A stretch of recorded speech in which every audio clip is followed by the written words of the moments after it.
Hey everyone, today I'm going to show you how to get an API key on Shopify step by step. So this is a simple process that you can do everything directly from your Shopify account.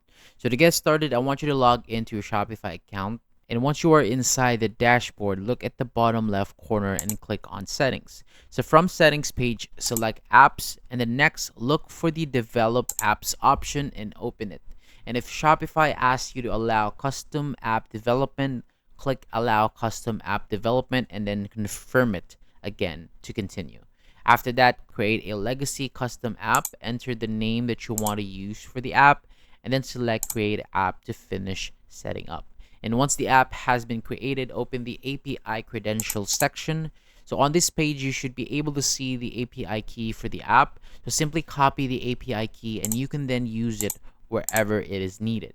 And that's basically how you can get an API key on Shopify by creating a custom app and checking its API credentials.